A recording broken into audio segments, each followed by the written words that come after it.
Diyos po ang kapurihan. Hallelujah. Thank you, Jesus. Thank you, Lord. Thank you, Lord. So nice to worship the name of Jesus. Hallelujah.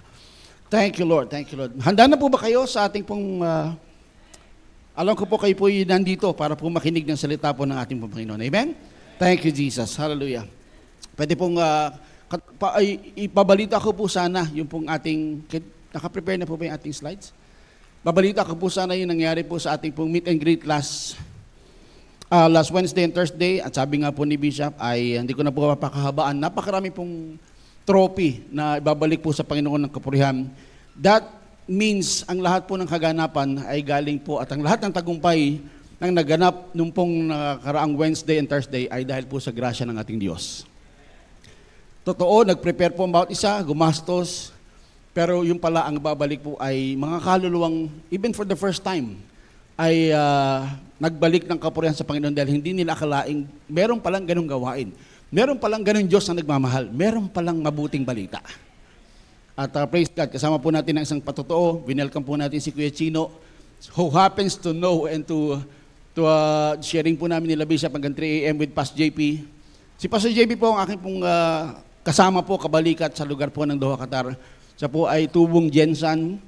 Kaya po kami po ililipad sa Tuesday, papunta po ng Jensan, Davao, Sarangani, para po i-meet first time si Pastor June na, praise God, dadaluyan po ng grasya po ng Panginoon. Kasama po niya si Pastor Chino, si Kuya Chino, si Kuya Emmanuel, na piniliwanag po ni Bishop Willie, yung pangalan po ni Emmanuel. Actually, na-discuss po yan sa topic po namin ng Spirit, Soul, and Body, which I happened to discuss before we left Qatar, yung pong second session po namin ng Spirit, Soul, and Body.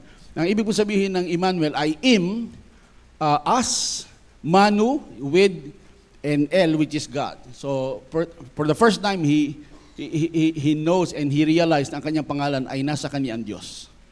At nasa atin ang Diyos. Amen? Hallelujah. Thank you, Jesus. Sabihin niyo po sa inyong katabi, nasa iyo ang Panginoon. Kasama natin ang Diyos. Are you ready today, church? Amen? Thank you, Jesus. So, hallelujah. Thank you, Lord. Ihanda mo po, Panginoon, ang aming pong mga puso sa pag-aaral po for today. Amen? Thank you, Jesus. So, extremely familiar passage today na ating pong pag-aaralan.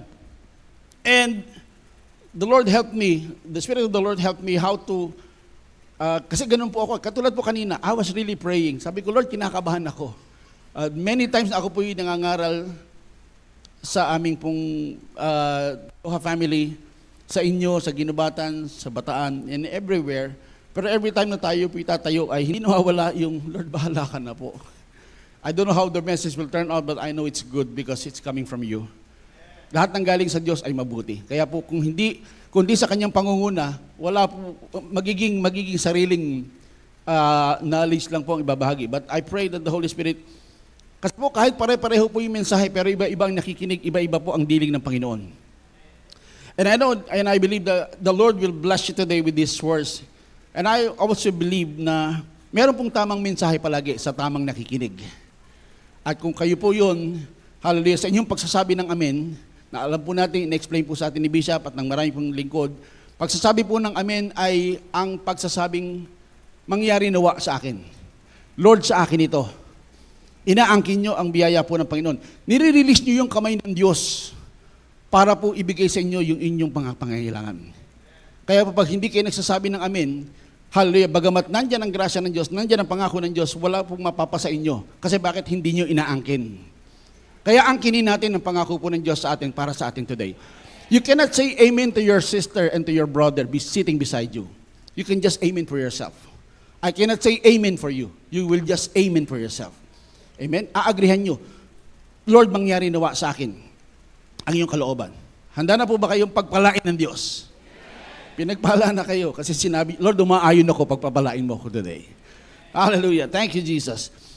Familiar, extremely, ang passage po nito, but I'll be subjecting and submitting dalawang flow po ng mensahe, which is, hindi po dalawa, kundi po dalawang verses, chapters lamang po. Psalms 23 and I think 2 Kings chapter 20. Kung paano po ito ipaparallel. Message for us today, patungkol po sa kalooban ng Diyos at yung pangyayari at kalagayan po ng buhay po natin today. Ang kagandahan po, sa totoo lang po, ang kagandahan po ng salita po ng Diyos, hindi po ito na-outdate. Ito po ay palaging updated. Pag sinabing updated, kung ano ang inyong kalagayan, hallelujah, pumapantay at pinapantayan ng salita ng Diyos ang inyong kalagayan. Walang umamen. Parang ang gusto niyo, parang sinabi niyo, parang oo, nakikinig lang kami pero hindi na yan para sa amin today. Maniwala kayo, para po sa inyo ang mensahe ng Diyos ngayong araw. Psalms 23, 1 to 6. 6 verses lang po ito ng Psalms 23. At alam natin, ito po yung sulat ni Haring David. Yung siya po ay pastol pa ng kanyang mga tupa. Extremely familiar. The Lord is my shepherd, I shall not want. He makes me to lie down in green pastures. He leads me beside the still waters. Hallelujah. He restores my soul. He leads me in the path of righteousness for His name's sake. Ayaw po. Next na lang. Yea, though I walk through the valley of the shadow of death, I will fear no evil, for you are with me. Your rod and your staff, they comfort me. Verse 5, you prepare a table before me in the presence of my enemies. You anoint my head with oil, my cup runs over. Hallelujah. Surely goodness and mercy shall follow me all the days of my life, and I will dwell in the house of the Lord forever. Pagpalain po ang Diyos sa pagkabasa ng kanyang banal at makapangyarihang salita. Now, natutuwa po ako because, hallelujah, am I controlling or you're controlling?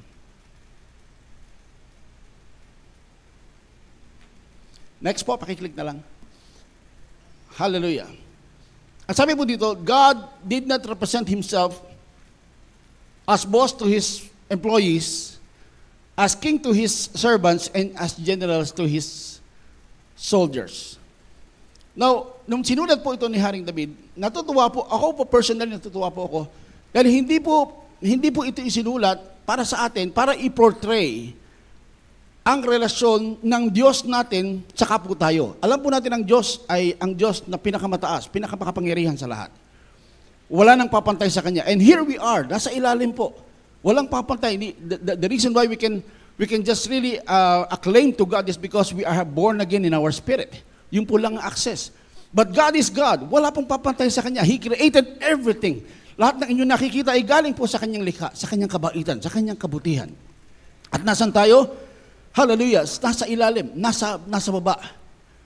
Bagamat tinuturing niyang anak, nandun yung pagitan. Alam po natin, yung wag mamagitan po sa atin yung pong parang malayo ang Diyos sa atin. Hindi po. Kaya nga po itong mensahe na ito, nagpapasalamat po ako dahil hindi isinulat ng Diyos yung relasyon na parang siya yung ating boss at tayo ay kanyang empleyado lamang. Hindi siya haring napakataas at tayo po ay mga aliping nasa ilalim. Hindi niya pinortray na siya ay general at tayo po ay mga sumusunod lamang na mga kawal, mga soldiers. But instead, He portrayed Himself as a shepherd to His sheep. Still, pakiclick na lang po. Pag sinabi pong shepherd to His sheep, ay nagpapatunay na bagamat ang Diyos ay Diyos, siya ay hari ng mga hari. Pinakita po niya yung pong siya ay ang ating pastol at tayo po yung kanyang mga tupa. What does it connote? It connotes relationship. It connotes care. It connotes love. Hindi po yung, di ba pag sinabi natin boss sa kanyang empleyado, hindi ka makakalapit basta-basta. Nandiyan yung sungit. Nandiyan yung hindi ka nga pwedeng kumatok sa kanyang pintuan eh. Sa hari at saka sa alipin, hindi yung alipin na hindi basta-basta pwede makapunta sa hari. Dadaan ka pa sa maraming channels. At hindi po siya general na ang turing po sa atin ay mga partikular at simpleng mga kawal na walang relasyon. Pero good thing, nagpapasalamat po ako sa Diyos dahil po pinortray niya sa verse po na ito na siya ay ang ating pong shepherd, ang ating pastol at tayo po ay mga tupa. Portraying and imitating love, care, protection, and everything. Amen? Dahil pakilala po siya sa John chapter 10. Hallelujah, verse 11. Pakisabi nga, pakiclick na lang po. Praise God. He is our good shepherd. Sabi niya, I am the good shepherd. John chapter 10, verse 11. So hindi lang po nagpapakilala ang Diyos bilang pastol.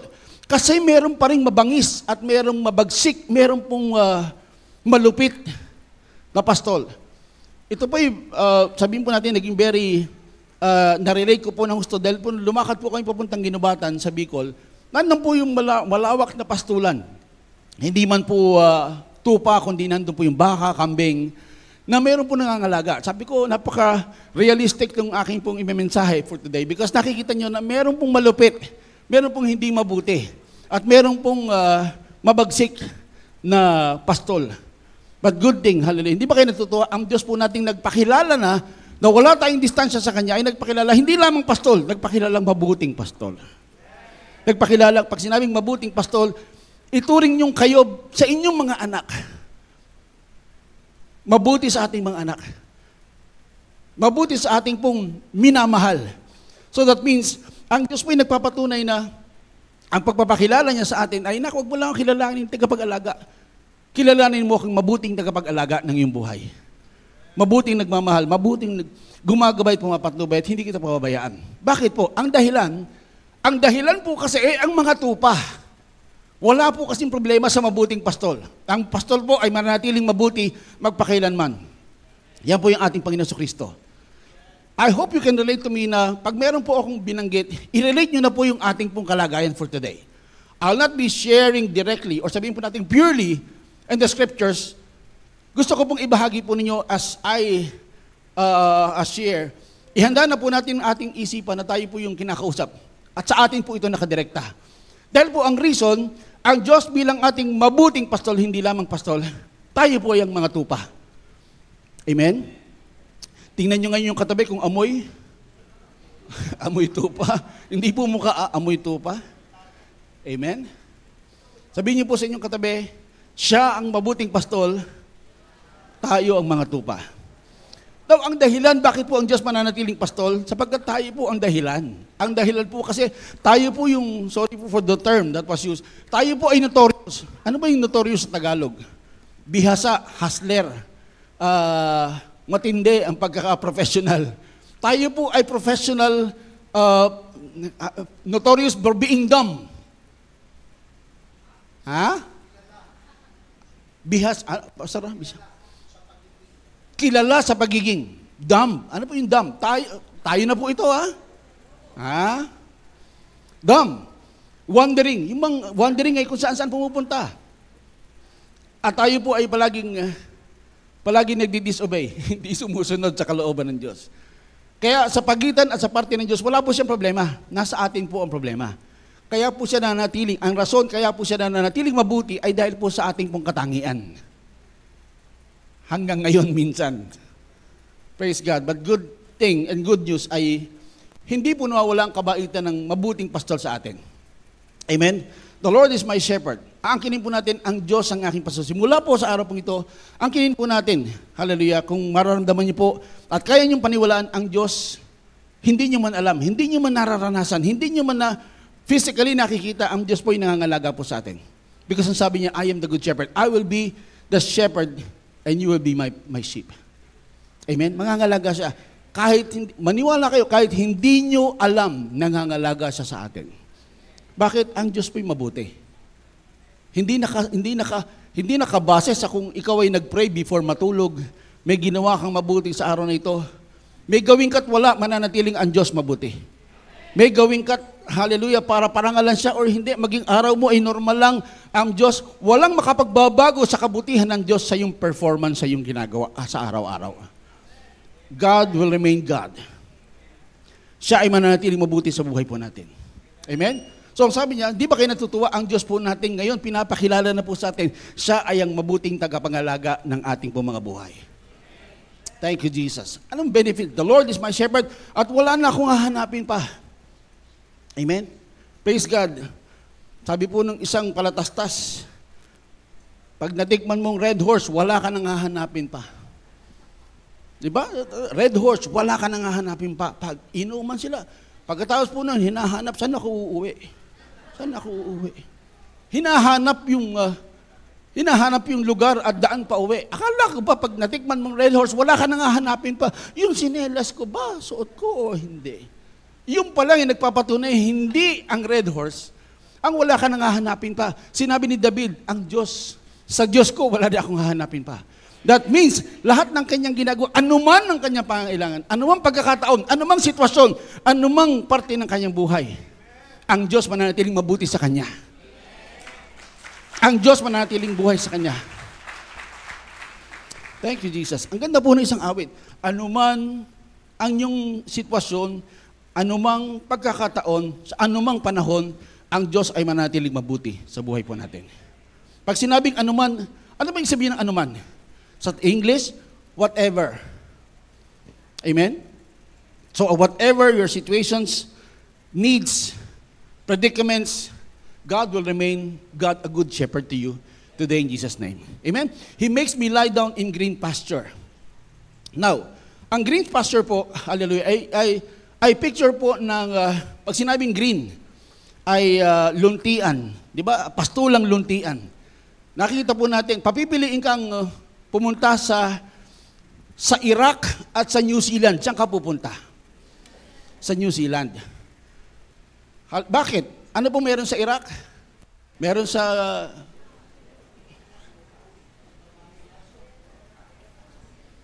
Baka po merong gusto pumunta, isasabay na po namin. Malapit lang po kami doon. Pero papipiliin ka between Iraq or Syria against New Zealand or Switzerland. Saan ako pupunta? Switzerland. Kasi bakit? Alam mo, dun sa luntian na yon, sa green pasture na yon, buhay, nandun ang freshness, nandun yung, hindi ko ma-explain eh. Bakit? Kasi bakit pag nandun, parang paupuin ka sa bato at sa damo, saan ka maupo? Sa damo. Kasi bakit? Kahit hindi mo, ayaw ko ba, the feeling is there. Na ang lambot, ang sarap. Kaya po, ang sabi po dito, He makes me lie down in green pastures. Ang Diyos na mabuting pastor ay dadaling ka sa pastulang luntian na kung saan, hindi lang nandun po, ano pong picture po ng green? Katulad po nito sa mga tupa, ay ang supply. Dadaling ka ng Diyos sa pastulang luntian na readily, alam niyo ba ang ginagawa po ng mga tupa? Walang ginawa kundi kumain at tumawa. May kakilala po akong ganyan sa bahay po namin. Kumain lang at tumawa. Kasi po, ang saya, parang bahay po namin ay green pasture. Kumaga, nandun kasi, at sabi po, He makes me not to eat, He makes me to lie down. That means, yung bang nakahiga ka na dun sa supply, nandun yung provision, nandun yung supply, bago kada umaga. Kasi sabi ng Diyos, pagising mo sa umaga, alalahanin mo, may fresh supply ang Diyos. Kasi hindi niya gagawin ng araw na may pagkukulang sa'yo. Kung alam mo, paggising mo, nandiyan ang lahat, maniwala ka, nandiyan ang lahat. Salamat po sa isang umamin. Siya lang ang sinuplayan ngayong araw na to. Amen? Thank you, Jesus. So maniwala ka po, at sabi po, He makes me to lie down. Pagka kayo'y busog, di ba, ang sarap matulog. So you are lying down on the green pasture. Parang hindi na mauubos kung saan ka dadalhin ng Diyos, ay kung saan nandun po, kahit mahiga ka, and then you're living, and you're lying, and you're sleeping, hallelujah, at the supply ng ating Panginoon. Thank you, Jesus. Next, He leads me beside the still waters. Ang still waters po dito ay may katumbas po ng the waters of rest. Sa kabila ng maraming pangyayari po sa buhay po natin, maniwala kang kaya kang dalhin ng Diyos sa isang lugar na pwede kang mamahinga sa kabila ng maraming problema at kabigatan. If you can believe na kahit nandyan yung challenges, nandyan yung mga pressures, still when you trust God, He can still you in the calmness of life. Hindi yung hindi mo problemahin, pero sa kabila ng alam mong nandyan sila, kasama mo ang mabuting pastol. Hindi ka pababayaan at iiwanan. Marami tayong iba't ibang klase po ng suliranin sa buhay. Hindi ko po alam ang meron kayo. Meron din kami minsan, nape-pressure din po kami nila Bishop. Lahat po ng pastor may mga dinadala yan. But who do we turn to whenever we need the rest? It's the still waters of God. Ang mapayapang biyaya ng pagkilos ng Diyos sa buhay po namin. Kaya akala po ninyo, ang mga pastor, mga nanay ng tahanan, mga tatay ng tahanan, akala nyo mga walang problema at kabigatan sa pagdadala ng sitwasyon ng pamilya, meron po yan. May advantage lang sa mga mananampalatayang nanay at tatay because they can still turn to God and say, Lord, lead me beside the still waters. Lord, hindi ko kaya to. Sana at nawa pagising ko, nandyan yung kapahingahan.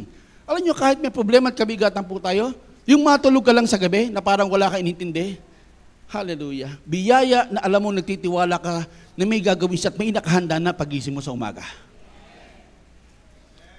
Kasi yung mga hindi matulog, yan po yung nag-iisip, paano, ano, saan galing.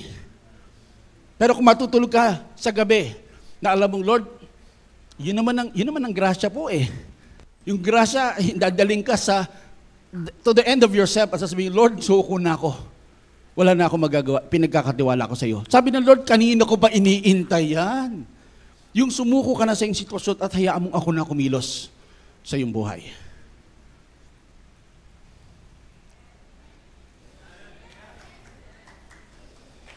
Kasi hanggat gumagawa ka, ginagalang ng Diyos ang iyong paggawa. Ginagalang niya. Sabi ng Lord siguro sa atin, matapagod din to, iintayin ko lang. Pag napagod to, susuko ito at saka ako tatawagin. Eh hindi niya alam, kanina pa akong umaga excited, gawin yung gusto kong bagay na gawin sa Kanya. Kaya lang gusto pa niyang magtrabaho ng Kanyang sarili. Effort, effort, effort. When you learn to trust God, you activate the hand of God working in your life. Hallelujah. Kaya simulan natin sa umaga, huwag mag-complain. Bagamat nandyan yung alalahanin, Lord, nandito sila, pero alam ko mas malaki ka kaysa sa kanila. Mas kaya mo to, Lord, kaysa sa akin. Lord, katulong kita sa araw na ito. Parang yung dalawang baka, yung bakang malaki, bakang maliit, yoked together. Hindi kayo yung malaki, ang Diyos yun. Kasama kanya. Ang lesson po nun, nung bakang nakayok sa malaking baka, tayo po'y tinuturuan ng Diyos kung saan siya papaling, saan siya lalakad, doon po tayo susunod sa kanyang kalooban. Thank you, Jesus. Leading us beside the still waters, where sa kabila ng maraming pighati, challenges, you can still say, Lord, I trust in you, I will rest. Verse 3 says, He restores my soul. Siya yung nanunumbalik at siya yung nagkakalma, nanunumbalik ng ating kaluluwa. Spirit, soul, and body. Tayo po, alam po natin yan, tayo po nilalang ay comprised ng spirit, soul, and body.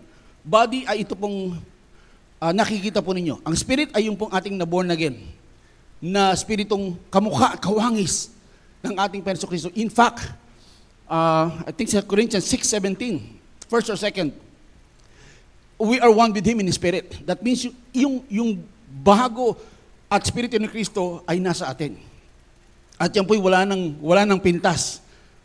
Ang barometer po ng buhay po natin ngayon ay yung pong kaluluwa.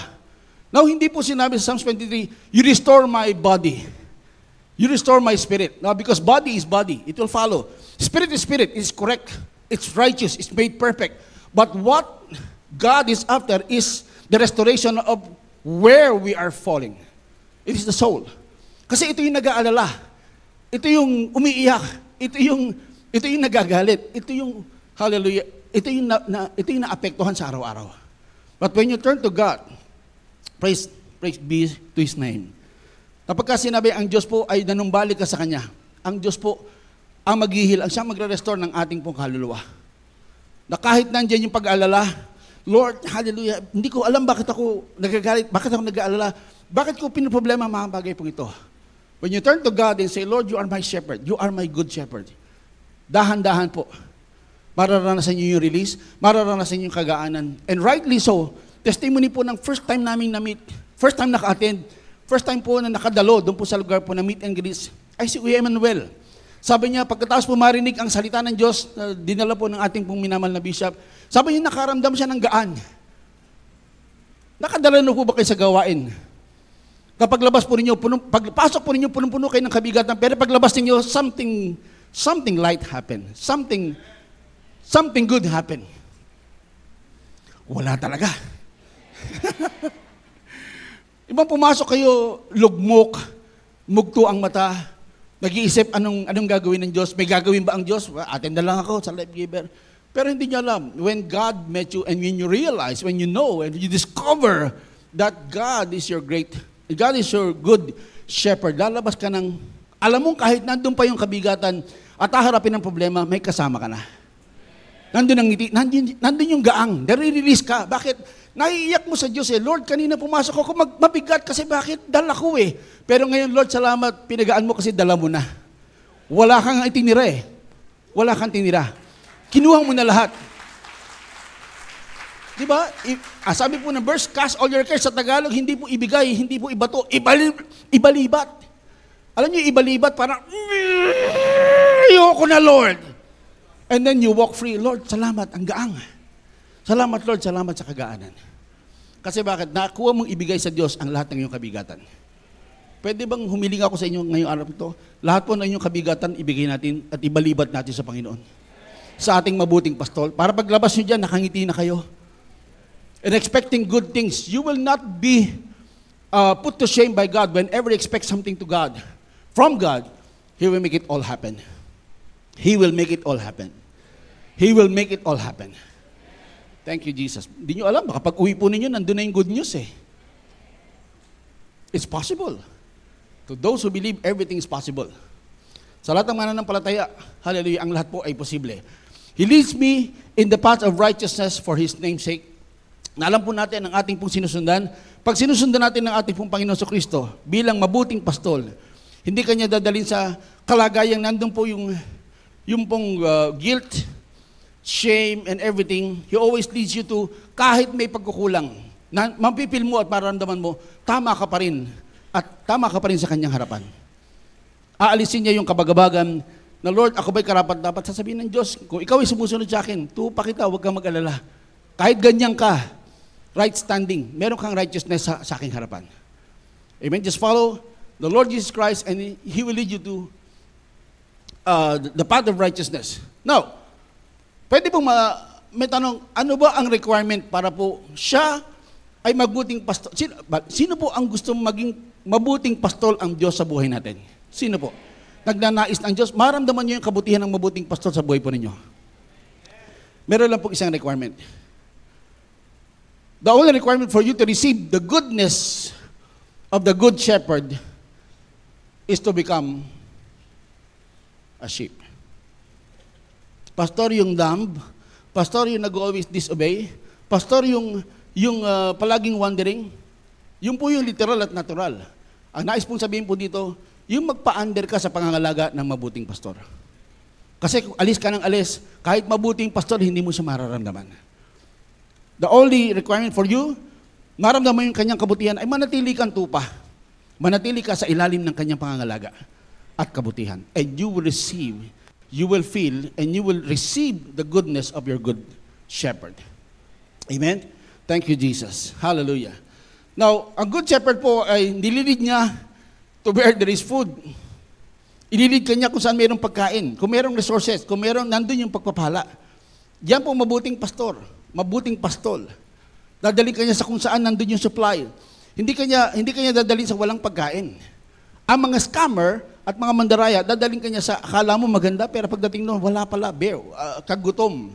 Kaya nga meron pong kabaligtaran ng katotohanan at hindi katotohanan eh. Diba? Meron pong masamang pastol at meron pong mabuting pastol. Good thing, and praise God, nandun po tayo sa mabuting pastol. Where He will lead us to where there is food. Katulad po ng pinakita natin kanina, He will lead you beside or make you lie down in green pasture. Literal po ito. Pangalawa, He will protect and defend the sheep. Yung pangangalaga niya sa kanyang tupa ay ganun na lamang. So isa niyo pong pang-araw-araw na pamumuhay. Magtataka kayo kung bakit, katulad po, sa aming pong biyahe patungkol po patungo po ng Bicol, ay napakarami pong instances.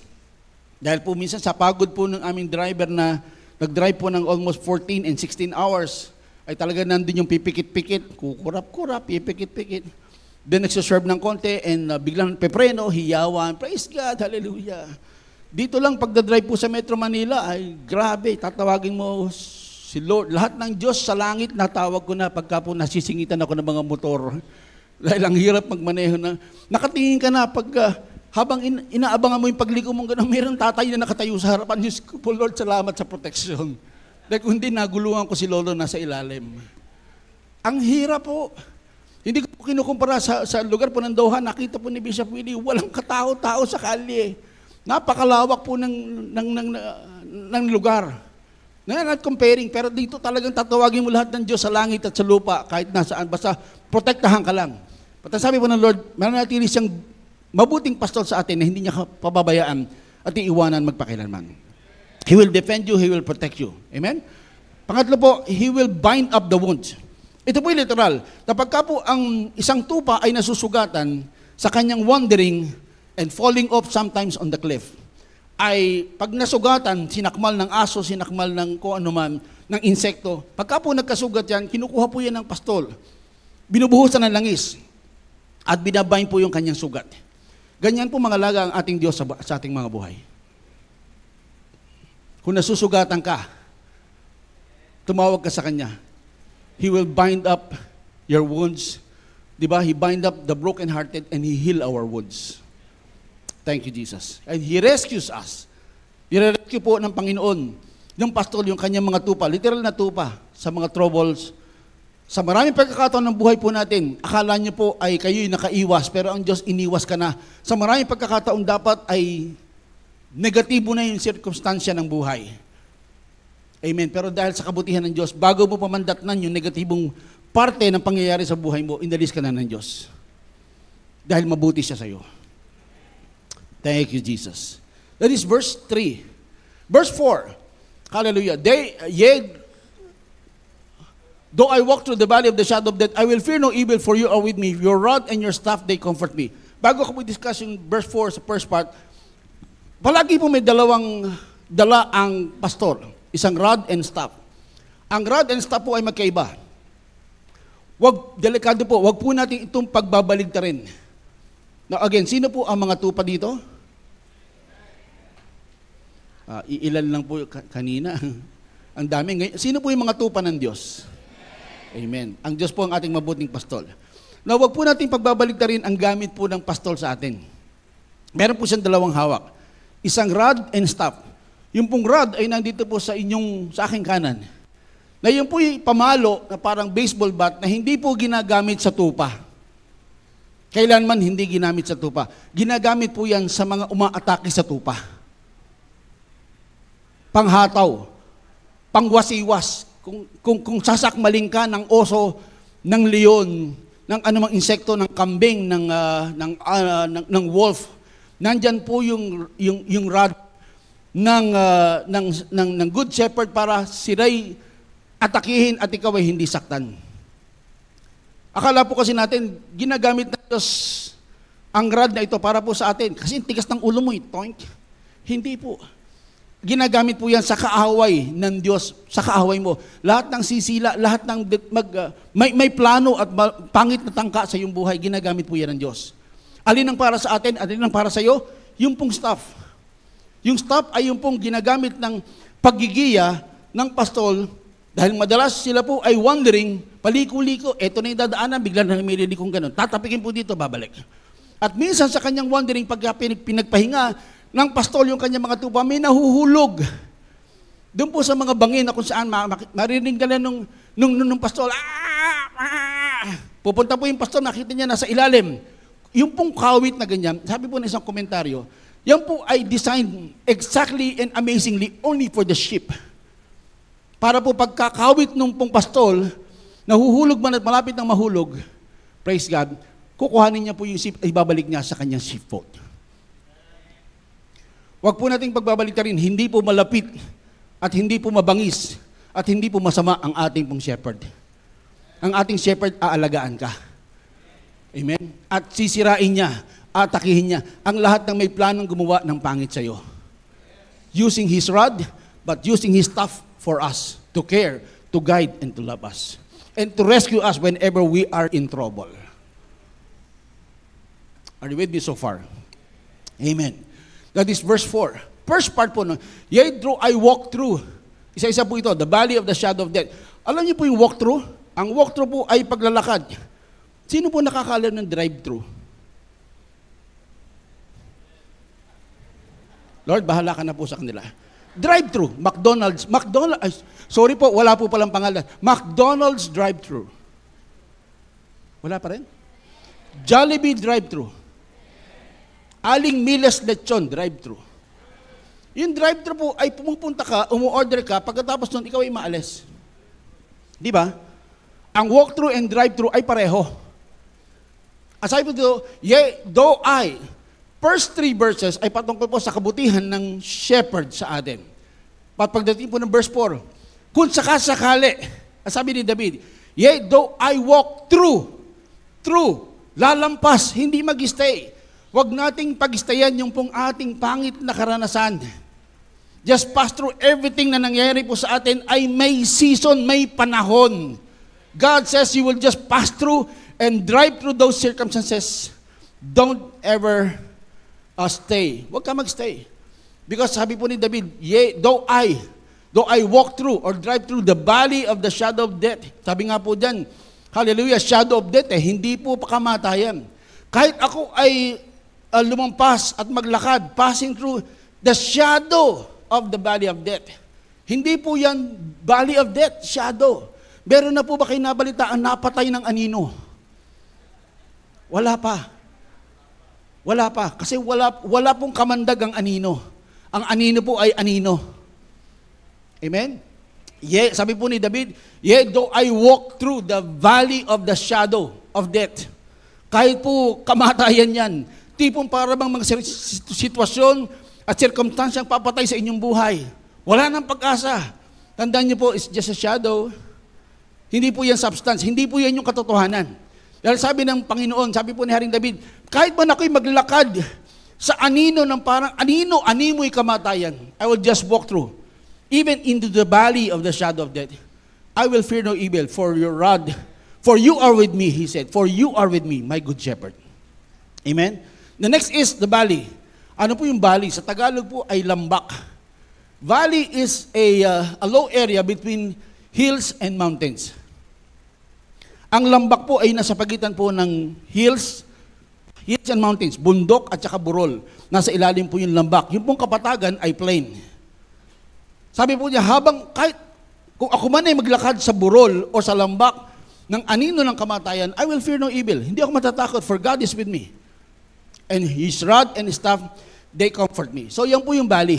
Gusto ko pong i-highlight lang, ito pong mapa ng lumang tipan ng bansang Israel, na meron po silang, yung pong Kidron Valley, nakita ko po, ito interestingly, yung Kidron Valley po ay nandito sa gitna. Nasa akin pong kanan ay meron pong nakalagay yung Mount of Olives. Sa kaliwa po ay makikita yung templo na inirect po ni Haring Solomon, ni Haring David, ni Haring Solomon particular. And on top of that, ito po yung pinaniniwalaan, according to Genesis chapter 22, ito po ang Mount Moriah. This is Mount Olives on the right side, Mount Moriah on the left side. Nasa gitna po nila, Kidron Valley. And this is the old picture. Ito po yung bagong picture. Ito pa rin. Mount of Olives, kabahayan. Ito pong, bagamat hindi na po templo ni Solomon na nakatayo, kundi po yung Temple of the Rock o Dome of the Rock ng mga Muslim. At nasa gitna po yung Kidron Valley. Now, naniniwala, sa second coming po, saan lalagpak at saan bababa, saan magtatouch po ang paan ng Diyos sa kanyang pangalawang pagbabalik, doon po sa Mount of Olives.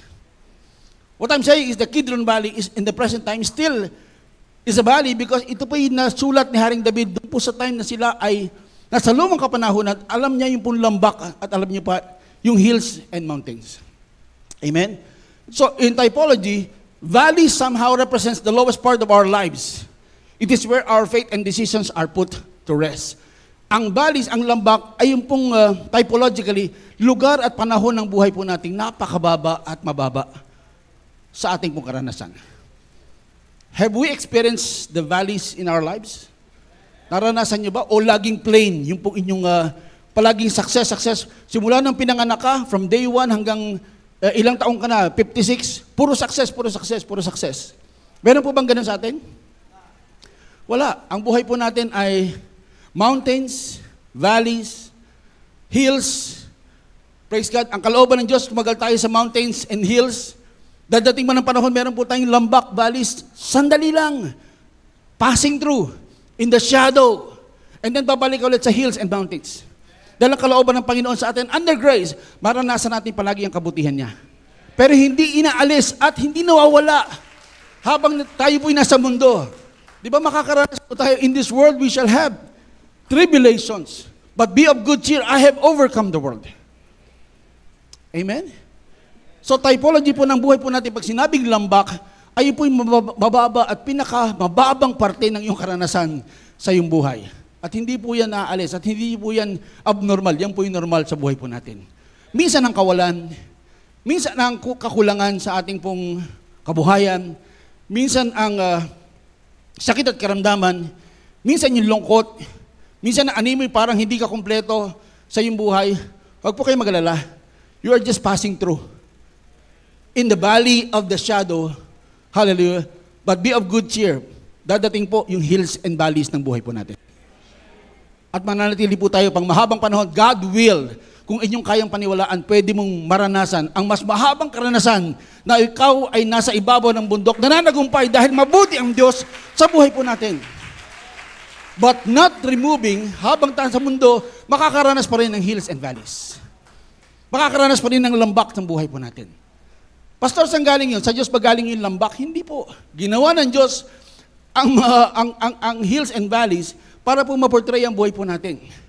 Pero hindi inalis ng Diyos, hallelujah, sa karanasan natin na minsan, hindi galing sa Kanya yung karanasan, galing sa ating pong desisyon, galing sa ating environment, galing po sa kung ano yung ating nararanasan today, and we fall into it. Praise God, doon tayo makakaranas ng ating lambak. But be of good cheer. Christ, our good shepherd, overcome your situations. Thank you, Jesus. In typology, valleys somehow represents the lowest part of our lives. It is where our faith and decisions ay put to test. Diyan po tayo hinahamon sa ating pong desisyon at pananampalataya. Ito po isa sa pinakapaborito kong verse sa Bible. Ecclesiastes chapter 1, verse 9. May pangyayari noon na naganap ngayon at may kaganapan ngayon na mangyayari pa sa susunod na panahon. Everything, there is nothing new under the sun. So it means history repeats itself. Babasahin niyo po ang entire Bible.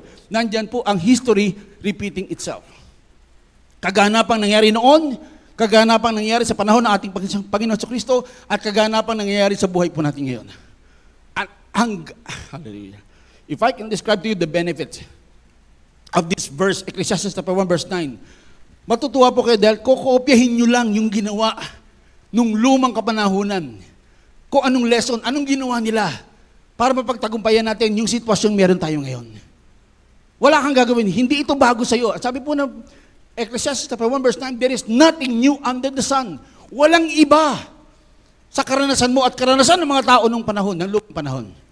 They just did one thing.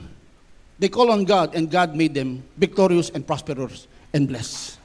So if you want to copy the same, follow what they did. Sa mga pangyayari pong ito, hallelujah, dadako po ako sa second chapters po natin ng ating pag-aaral because doon ko po ipaparallel yung pong Psalms 23, verse 4, 5, and 6. Isang karanasan po, meron po ba akong oras? Mahaba pa, mahaba pa. Ako na rin nagsabi, mahaba pa. Thank you, Jesus. Alam niyo po, once a year lang ako nandito. Okay lang po ba? Sino po pwedeng magbigay sa akin ng at least 5 minutes po? 5 minutes. 5, 10, 15, 20, 25. Okay lang po, kaya Sam? Praise God. Gabi po, umaga. 1 Kings 20, verse 1 sa NASB, ito ba'y patungkol sa pakikipaglaban? Alam niyo po naman ang bansang Israel ay nabuhay sa pakikipaglaban and battles until now. Praise God, panalangin niyo po ang aming pong region. Kami po ay nasa region din kung saan nagkakagulo. At hindi po kalayuan yung pong aming bansa. Hallelujah, ang Doha, Qatar, ang nagme-mediate po ng katahimikan. Ginagamit, sana po hindi kami madamay. And I pray hindi naman dahil po ginagamit po yung bansang Qatar ngayon to mediate the war and the ceasefire agreement between two opposing countries, which is Israel and Iran and Lebanon and Palestine. Praise God. So, history repeats itself. Alam natin naman, tagumpay pa rin ang bibigay ng Diyos sa kanyang piniling bansa. Sino naniniwala? Tagumpay pa rin hanggang ngayon, sa gera pong ito hanggang ngayon, na nangyari po noong lumang panahon, ang Diyos pa rin magbibigay ng katagumpayan sa kanyang piniling bansa. So kaya po, kami po ay nag-iingat lang sa aming kalagayan, but we know who the winners will be soon. It will be God and His protection and His care and His equipping to the nation of Israel.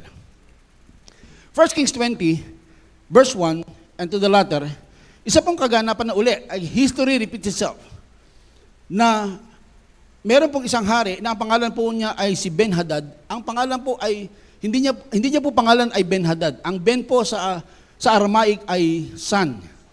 Ang Hadad po ay yung tatay. Kaya po, parang si Bartimaeus. Si Bartimaeus po, hindi niya po pangalan yon. Siya po ay Bar in Aramaic, na anak po ni Timaeus. So si Bartimaeus, hindi po yun ang pangalan ng tao. Anak siya. Para bang, tawagin mo nga si ganyan, yung anak ni Pepang. Kaya hindi mo masabi yung pangalan. Kilala mo siya by mukha, pero siya yung anak ni Bartolome. Anak ni Aling Pechay. Parang ganun po. Kaya kahit hindi mo alam yung pangalan, basta anak siya ni ganito. So, there was a king named Ben-Hadad. Sabihin po natin siya yung bad king. Sabihin niyo, bad king. Siya po yung hari na hindi maayos. At of course, kakalabanin niya po yung pong hari ng Diyos, na pinili ng Diyos, ang pangalan po naman ay si Ahab. Ang storya po, sundan niyo po ako, in paraphrase na po yung marami para po tayo po ay matapos po. At meron po tayong communion, excitedly for our communion. Verse 1 says, Now Ben-Hadad, the bad king of Aram, gathered all his army, and there were 32 kings with him. Now, hindi po sinabing he has one king with him, 2 and 3 kings with him, and his kingdoms. It was 32 kings with him. That makes them 33 kingdoms altogether. Are you with me so far? Amen. And horses and chariots. And he went up and besieged Samaria and fought against it. Samaria before and during this time was the capital of Israel. Samaria. So they besieged. Inoccupy nila. Di ba ba? Parang related sa ating mga karanasan ngayon. Nakikita sa balita.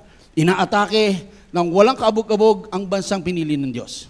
So si bad king, si Ben-Hadad, ay hari ng Aram, together with 32 friends and kingdoms, with horses and chariots, with warriors, ay sinugod po ang bansang Israel sa capital po ng Samaria, sa northern part.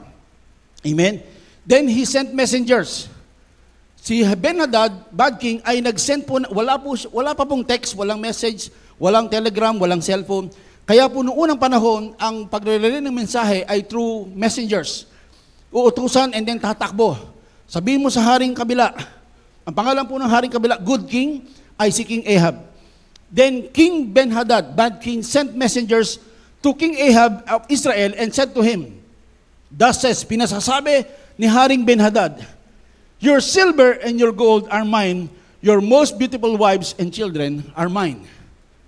Napakatalino po ng hari po na ito, si Ben-Hadad. Kasi ang kukuhanin niya lang ginto, pilak, at saka yung magagandang asawa ni haring Ahab. Yung po mga pangit na asawa, iiwanan. Hindi pwede. Now, hinighlight ko po. Sabi ko dito, Your silver and gold are mine, your beautiful wives and children are also mine. Now, sa relation po ng Psalms 23, na binasa po natin kanina, hindi po ba ito ay isang threat? Isang kaganapang hindi pa nagaganap? May nagpasabi. Meron kayo narinig, Uy, magsasarado na yung kumpanya, wala tayong bonus this year. Yung pong ating salary, babawasan ng kalahati. This week, ano na naman tayo? Dried fish. Kasi hindi pa man nangyayari,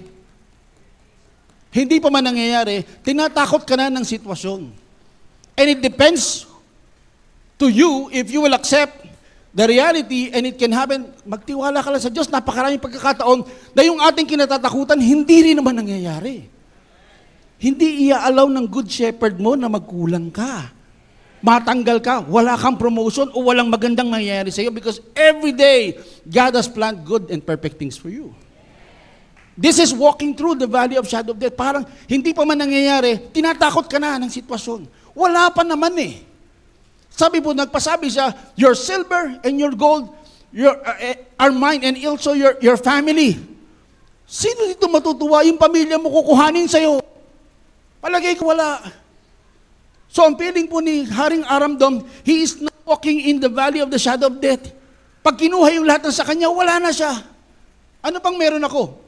Pamilya, pinakamahalaga sa atin, di po ba? Sa'yo na ginto, sa'yo na pilak, akin lang ang pamilya ko. Wala bang aamin sa akin? Maawa naman kayo. Pinakamahalaga sa buhay po natin, pamilya natin. Hindi po ba? Hallelujah. Mawalan ka ng maraming bagay. Wag lang mahal ko sa buhay. Pero ito, tinatakot siya. Your silver, your gold, your wives and your children are mine. And during the time, si King Ahab po natatakot. He was like walking through the valley of the shadow of death. Hindi pa man nangyayari.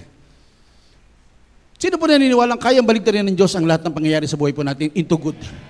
Nasa Romans 8:28 yan. Kahit pangit at animo'y pangit, hallelujah, anino at saka animo, seams and shadow, ang dating ng pangit na balita sa atin, God can turn these things into your favor. Asabi po kasi, don't you know, for you know that all things, pag sinabing all things, good and bad, all things will work together for the good of those who love Him and called according to His purpose. Kaya sa magtitiwala at nagtitiwala, kayang baligtarin ng Diyos ang animo at anino ng pangit na pangyayari. Just have faith. God can turn everything in your favor. Ang COVID-19 po ay hindi maganda at hindi galing sa Diyos. But God turned everything into good. Dahil kung hindi kami magkakaroon ng Zoom at hindi namin mamimit, hindi po kami magkakaroon ng satellite sa UK at sa Canada because of the Zoom. Hindi po kami magkakaroon ng Grace Fam Philippines kung kami lang sa Doha nagkikita-kita face to face. Pero bakit? Alam ko marami kayo masaset na example na ginawa at hindi galing sa Diyos ang COVID. Bagamat pagkatapos ito marami siyang ginawang kapaki-pakinabang na bagay sa ating mga nagmamahal sa Kanya. Amen. Marami po nakakilala ng mga kapatiran, kanilang mga mahal sa buhay during COVID-19 through our Zoom gathering po sa Doha, nakarating sa Pilipinas. Dating ini-invite nila, hindi makarating. But after COVID and during the COVID, just a simple click ng link, doon lang nag-boom ang Zoom, di ba? After po ng COVID-19, isang click lang, makikita mo na yung mukha ni Pastor Teng. Nagbabahagi, kung sino man, nagbabahagi ng mabuting salita ng grasya ng Diyos. And they got saved by the glory and by the goodness of God. So sino magsasabing, yung pangit na bagay, globally, ginawa ng Diyos, hallelujah, sa ating mga buhay, ginawa niyang kapaki-pakinabang some sort of area of our lives. Thank you, Jesus.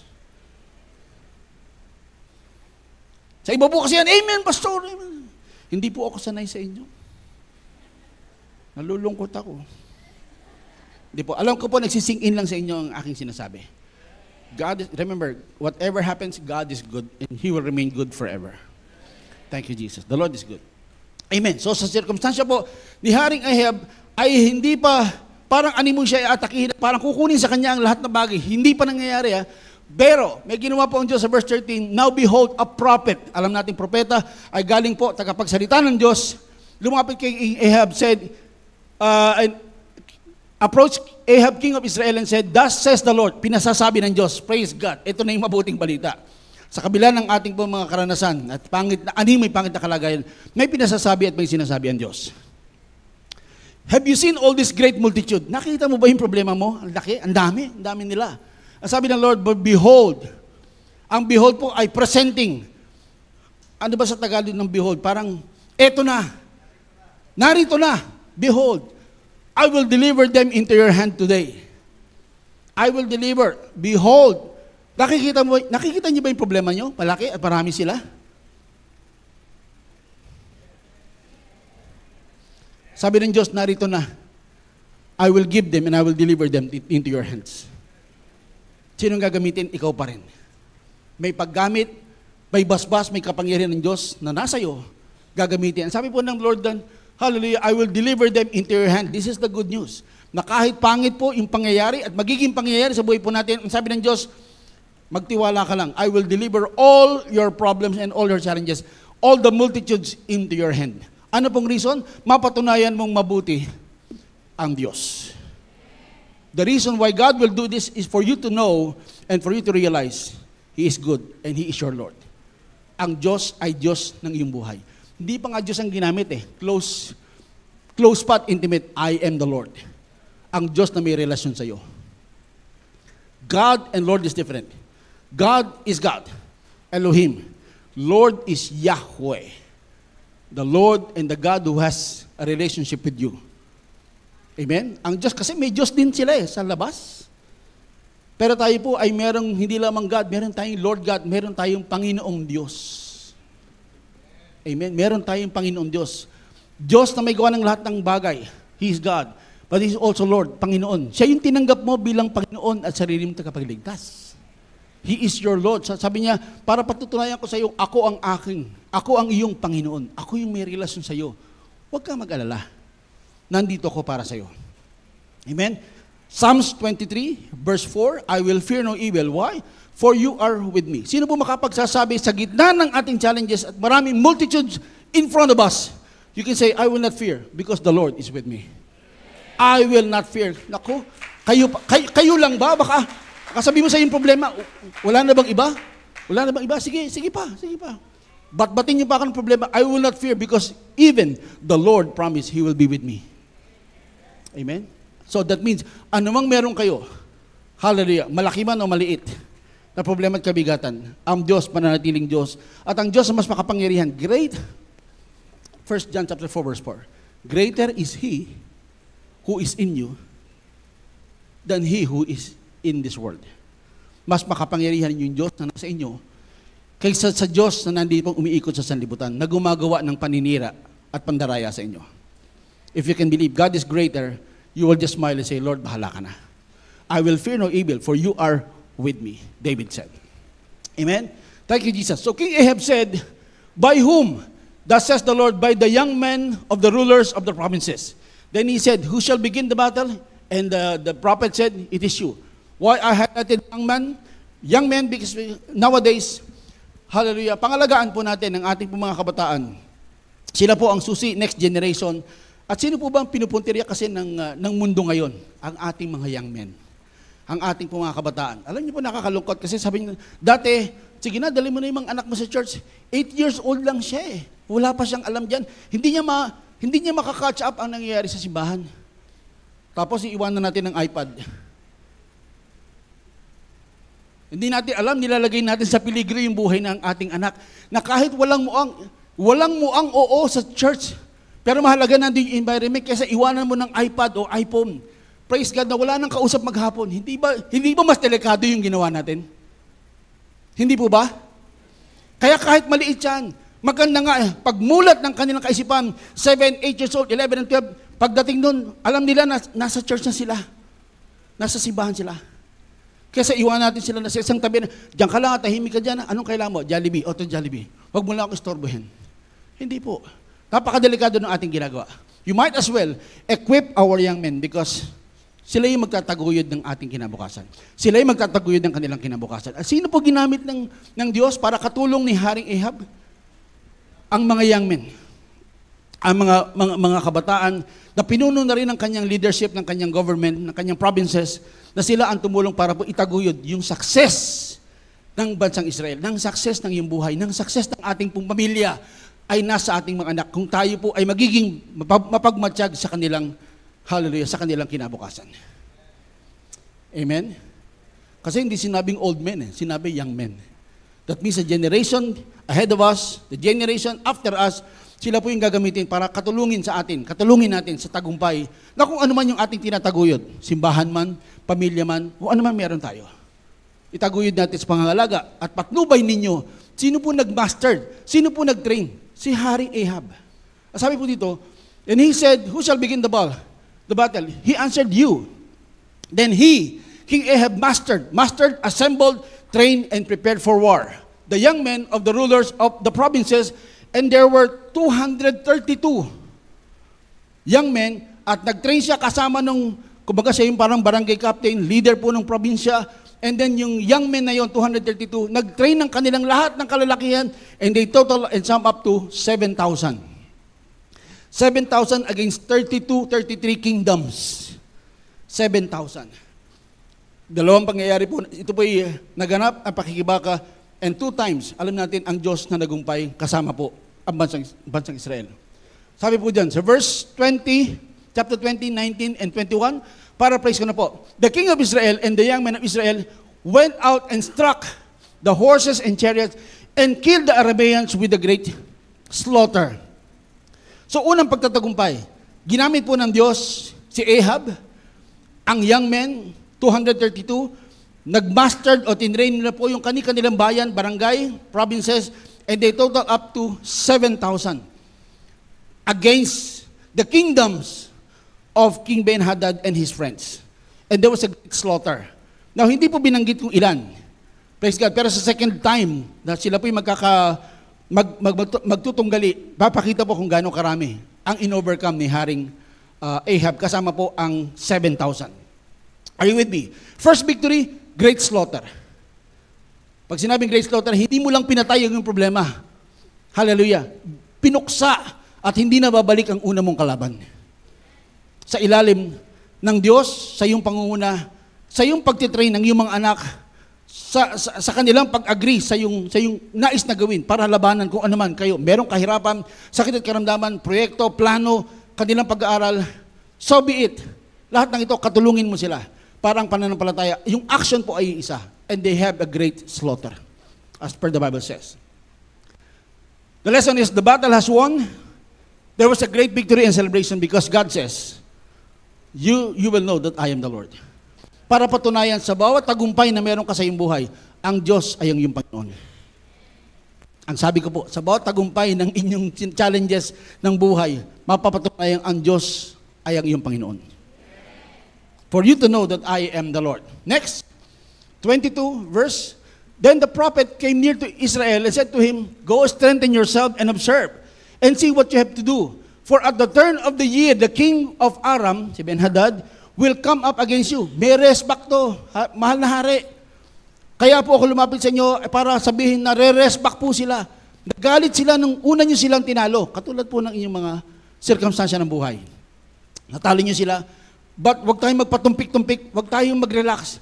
Kasi bigger in intensity sometimes yung pong dadating sa atin na respect ng mga challenges ng buhay. So wag pagkatapos ng, ay, tagumpay na ako. Pwede na ako mag-chill-chill, pwede na akong punta kung saan-saan. Pwede na ako maginto pa ulit, wandering, hallelujah, disobey, and damned. Hindi po. Pagpatuloy tayo. Sabi po ng propeta, magpakatatag ka, go strengthen yourself and observe because at the turn of the year, the king of Aram will again come up against you, will again attack you. Maghanda dahil a big wave is coming. Hindi pa yan ang katapusan. May dadating. Praise God. The God says, now the servants of King Ben-Hadad said to him, nagpulong naman yung kabilang banda. Ang sabi po ni Marites, kay Ben-Hadad, a bad king. Alam mo, mahal na hari, nanalo lang sila, ipaparaphrase ko na po, nanalo lang sila kasi yung labanan natin nasa bundok. Nasa bundok nang malapit sila sa Diyos nila. Bakit hindi kaya natin sila tirahin dun sa kanilang bali? Hindi natin idalin yung labanan sa lambak na kung saan sila ay mahina at sila ay kukonti. Sabi ni Marites kay Ben-Hadad, mananalo tayo dun because we will be stronger than they. Pero nagkakamali sila. Now the servant king, their gods are the gods of the mountains, therefore they were stronger than we. But rather, let us fight against them in the plain or the valley, and surely we will be stronger than they. Yun po yung sabi nung katulong kay Ben-Hadad. Praise God. Maging mapagmatsyag. Dahil po minsan, pag hindi natin nabantayan, ang pag-atake po ng diablo sa atin, ay kung saan nandun po, tayo po ay nasa mahinang kalagayan. Let us attack them at their valleys. Sa ating pong kahinaan. Ano yung inyong kahinaan? Iba-iba po ang ating kahinaan. Just make sure you guard everything in your weakness, guard your heart, guard your faith, guard yourself, guard your tongue, guard everything. Lalo po, isa lang naman pinababantayan ng Diyos sa atin, yung ating pong puso. Because out of this puso, doon po lumalabas ang issue ng buhay po natin. But be in the caution that the devil will attack you whenever you are weak. But don't worry. But ang sabi po ng Diyos, hallelujah, ang grasya niya ay supisyente sa atin. Ang kanyang kagandahang loob at ang kanyang kalakasan ay made perfect. Where? In our weakness. Sa iyong pag-acknowledge na, Lord, wala na akong lakas, wala akong maipanglalaban. Lord, alam ko supisyente ang iyong kagandahang loob sa akin. And you're still on the winning side. When you acknowledge that God in your weakness, He is your strength. Diba kinakanta natin sa ating communion? And now, let the weak say, I am strong. Kayo mahihina, ang kinin natin, tayo po'y mahina. Pero dahil sa kalakasan ng Diyos, tayo po'y nandito pa. At ang pangako niya, let the poor say, Amen. Bingo. Let the poor say, I am rich. Why? Anong dahilan? Because of what? the Lord has done for us. Grace. Ang finished cross, ang finished work at the cross is grace. Ang dahilan ng ating buhay na masagana ngayon ay ang krus sa Kalbaryo, na kung tawagin po ay kagandahang loob ng Diyos. Amen? Praise God. Carrying along, I have still 5 minutes and 2 hours. Ano po? Matatapos na po ako. Nagmana po. Then the prophet came near to the king of Israel and said to him, ibang version po, go strengthen yourself and observe what you have to do. Ibang version. Sabi po ng NLT, New Living Translation, afterward the prophet said to King Ahab, get ready for another attack. Begin making plans now. Maghanda, maggumawa ng pagpaplano sa kalooban ng Diyos, makikita mo ang tagumpay dahil nagplano ka. Hindi ka nagpatumpik-tumpik. Gumawa ka ng paraan para paghandaan ang nais na kalooban at plano ng Diyos sa buhay po natin. Amen? Thank you, Jesus. Now, 1 year later, as promised, so at the turn of the year, Ben-Hadad mastered, gathered, ready for war ang kanya pong Arameans, and went up to the valley of Apec to fight against Israel. Now, sila po ay 33 kingdoms now. And the sons of Israel were also mastered. So hindi po nagpatumpik-tumpik si King Ahab. Hinanda niya rin yung pong kanyang 7,000 members, yung kanyang pong 7,000 soldiers. Hindi po nga soldiers po yun eh. Mga kasamahan niya lang sa kanyang provinces. At sabi po dito, given provisions. And they went to meet them. Yung given provisions po ay highlighted. Because according to Psalms 23, babalik po tayo, ang sabi po doon, hallelujah. Verse 5 says, you prepare a table before me in the presence of my enemies. Sino po ang may nais na sa gitna ng inyong pakikipaglaban, binibigyan ka ng Diyos ng hapag para makita mo sa iyong pakikipag-participate sa kanyang inihain para sa iyo. Makita mo ang Diyos ang nakikipaglaban sa iyong suliranin at sa iyong mga bakahin. Why God has made and prepared a table for you is for you to acknowledge and watch God is fighting for you. Tsaka nakakita na sa gitna ng gera may nagmimerienda. Kayo yun. Bakit ang nakikipaglaban sa atin ay ang Diyos? Because the Lord says the battle is mine, not yours. Next blessing, you anoint my head with oil. Anointing the oil and being anointed with the oil is a symbol of God's presence in our lives. Yung pahid, yung pagkasi, pagsama ng Diyos sa buhay po natin. Na kahit anong gawin mo, you can just cook a plain meal. Sabi nga, makakapagluto ka ng isang putahe, pero dahil sa may pahid ka, mayroon kang basbas, mayroon kang pag-ibig, mayroon something within from God that made you cook better. Iba yung lasa ng niluto mo nung wala ka pang pag-acknowledge sa kabutihan ng Diyos. Ngayon, kasi ginagawa mo ng masaya, mas malasa, mas masarap. Sa ating pong pag-awit, sa ating pong pag-prepare, pag-preach, sa ating pong pag-worship, sa ating pong mga manunugtog, mga awit. Kung wala ang pahid ng Diyos, hallelujah, mananatiling pag-awit lang yan. Pero makikita niyo po ang taong sumasamba na walang ibang focus kundi ang kabutihan at grasya ng Diyos. The anointing there of the Holy Spirit is but the favors flowing in your life. Yung pahid, yung pong kada kami gagawin, may pahid ng biyaya, ng pabor ng Diyos. Sa pamilya, sa iyong trabaho, saan ka man pumunta, hindi nawawala ang presensya ng Diyos sa iyong buhay. Kaya yung pagtanggap natin dito po, pag ministering ng bishop at ng mga pastor, don't miss the pouring or the anointing of oil signifying and you receiving the blessings of the presence of the Holy Spirit everywhere and every time. Na kahit saan pumunta, baon mo ang pabor at grasya ng Diyos. At ang sabi po, my cup overflows or my cup runs over, ang meaning po, I have more than enough for my needs.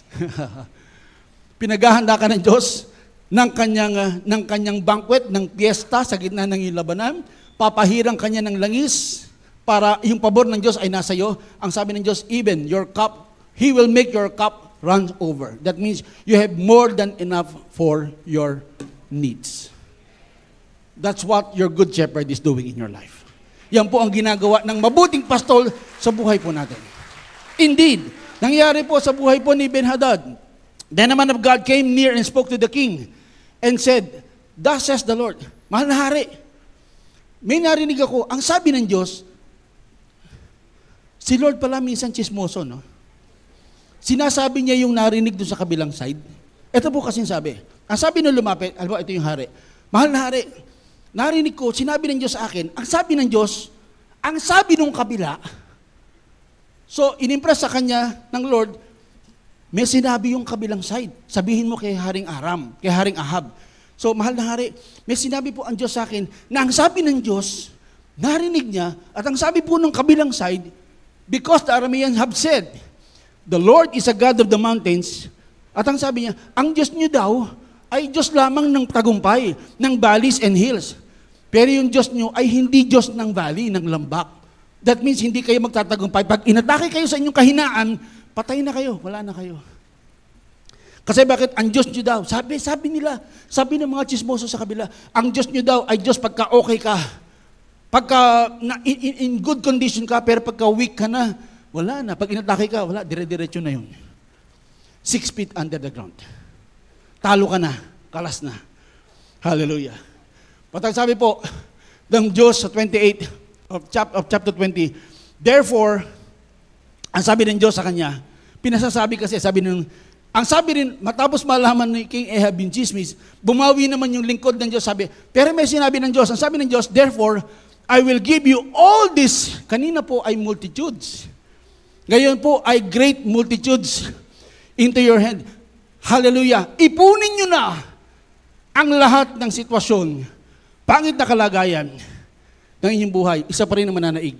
Patutunayan niyang ang Diyos, Panginoon ng inyong buhay. I give you all this great multitude. Problema sa pamilya, sa anak, sa asawa, sa kabuhayan, sa trabaho, sa boss, sa amo, sa business, lahat na. Great multitude, iharap na yan sa akin. Papatunayan Diyos, and you shall know, I still am the Lord, your great, hallelujah, and good shepherd.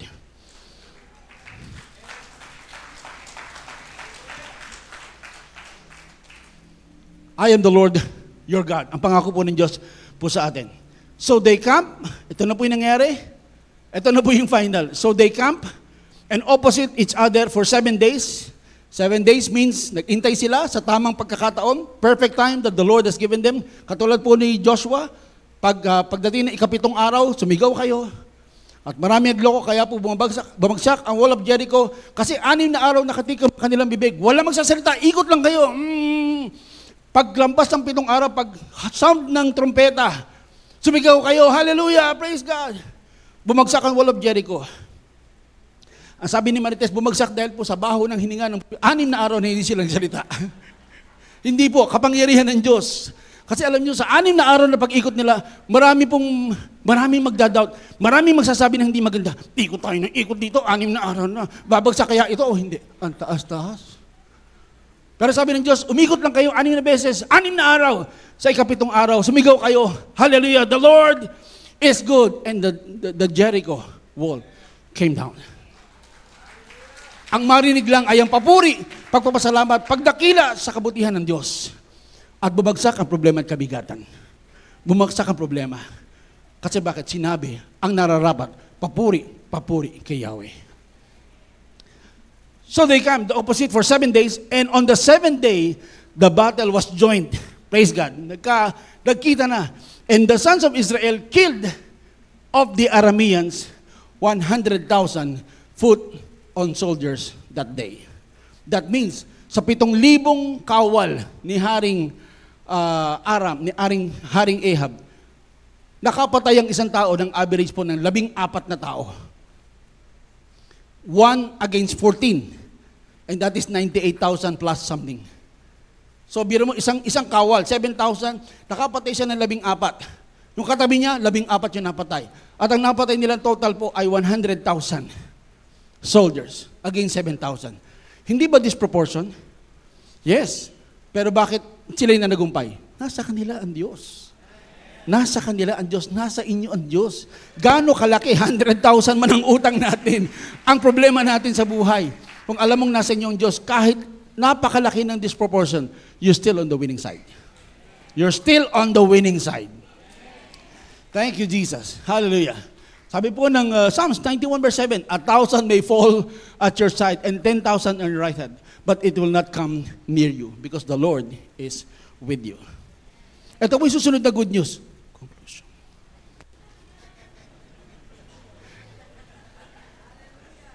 Kala ko doon mapabalakas, amen! Tapos na siya! Tapos na siya. Thank you, Jesus. Napakasimple po ng aking conclusion.